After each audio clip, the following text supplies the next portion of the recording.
Perseteruan panas antara Nikita Mirzani dengan Reza Gladys hingga kini tidak kunjung usai.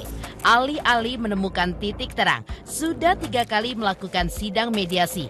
Baik pihak Nikita Mirzani maupun pihak Dr. Reza Gladys tetap tidak ada yang mau mengalah atas tuntutan masing-masing. Kemarin, 18 November 2025, kuasa hukum keduanya pun bertemu dan masing-masing menjabarkan kerugiannya. Pihak Nikita mengaku dirugikan 244 miliar rupiah. Sementara Reza Gladys menuntut ganti rugi berjumlah fantastis yaitu sebesar 504 miliar rupiah. Lantas, seperti apakah proses sidang mediasi kemarin?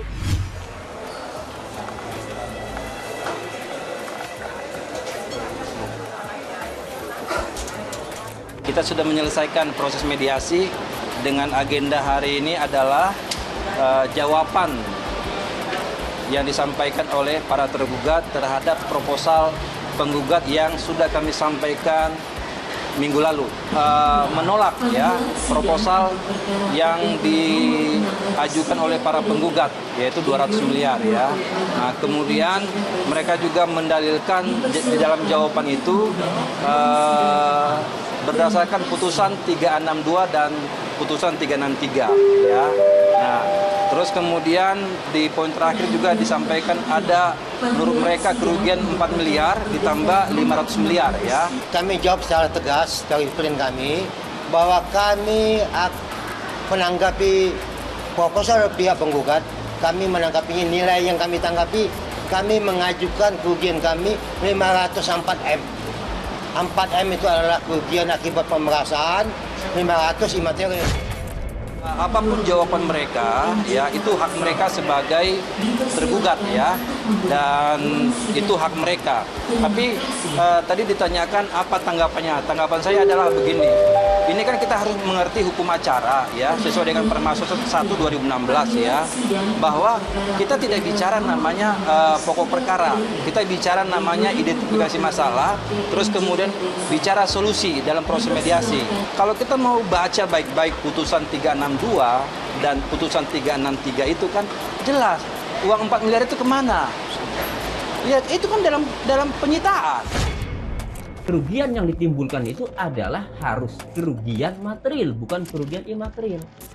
Kalau kerugian material itu kerugian langsung akibat perbuatan tersebut.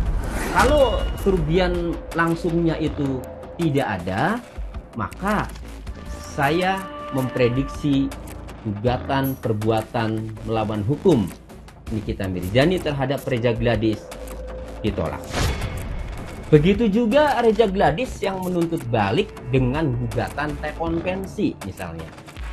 Sama, saya memprediksi gugatan balik atau gugatan rekonvensi Dr. Reza Gladys terhadap Nikita Mirzani juga saya memprediksi ditolak. Setelah proses mediasi selesai, pihak Reza Gladys pun membeberkan perhitungan kerugian yang mencapai nominal 504 miliar rupiah. Usut punya usut, kuasa hukum Reza Gladys mengaku pasca kasusnya dengan Nikita Mirzani viral, Reza Gladys pun mendapatkan perundungan tidak terkira dari netizen di sosial media. Bahkan, kredibilitas Reza Gladys sebagai dokter pun jatuh. Lantas benarkah total kerugiannya bisa menyentuh angka 504 miliar rupiah? Lalu bagaimanakah tanggapan pihak Nikita Mirzani yang juga mengaku dirugikan karena masuk penjara? Ini kan ada keluar-keluar isu-isu yang terus didengungkan bahwa ada gugatan terhadap Nikita Mirzani sebanyak 504 miliar. Sampai hari ini kami belum lihat itu. Jadi kalau ini disampaikan 504 miliar itu jawaban tadi, bukan gugatan. Pihak penggugat mengajukan 200 M minggu lalu, kami minggu ini 504 M. Jadi selisihnya ada 304 M. Kami mau sepakat untuk berdamai jika ada selisih ini dikembalikan pada kami 304 M. Untung dari mana? Kan pihak kalian memilihnya 200 juta sekian. Kan sudah terurai dalam fakta persidangan sesuai dengan putusan 362 dan 363. Dibaca aja putusan itu baik-baik, jangan bicara dulu sebelum baca putusan. Bagaimana dia sehari tidak bisa menghasilkan apa-apa? Apakah itu bukan bentuk daripada kerugian? Setelah kasus pemerasan ini, Dr. Reza kan konsentrasinya jadi pecah. Ya.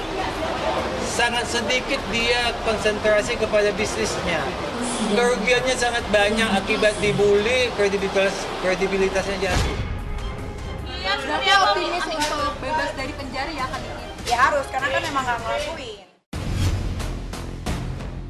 Terkait gagalnya mediasi ketiga yang digelar kemarin, minggu depan akan kembali digelar mediasi yang rencananya dihadiri oleh Nikita Mirzani dan Dr. Reza Gledis secara langsung. Dalam mediasi terakhir ini, diharapkan keduanya pun dapat menemukan titik terang untuk mengakhiri perseteruan yang telah bergulir berbulan-bulan ini. Lantas, bagaimanakah kesiapan Nikita Mirzani untuk hadir dalam mediasi minggu depan? Benarkah jika mediasi minggu depan masih berujung jalan buntu, perseteruan Nikita Mirzani dan Dr. Reza Gledis ini pun akan dilanjutkan ke sidang pokok perkara? Lantas, siapakah yang akan menang dalam kasus ini? Minggu depan ini adalah mediasi menghadirkan prinsipal para penggugat dan tergugat ya dalam proses kaukus. Nah, kami sampaikan bahwa kami berkomitmen untuk menghadirkan prinsipal kami dalam proses mediasi kaukus ini. Nah, kemudian kami juga minta mediator untuk menyampaikan ke para tergugat untuk menghadirkan prinsipalnya supaya fair. Kita lihat dulu bagaimana minggu depan, bagaimana perkembangannya.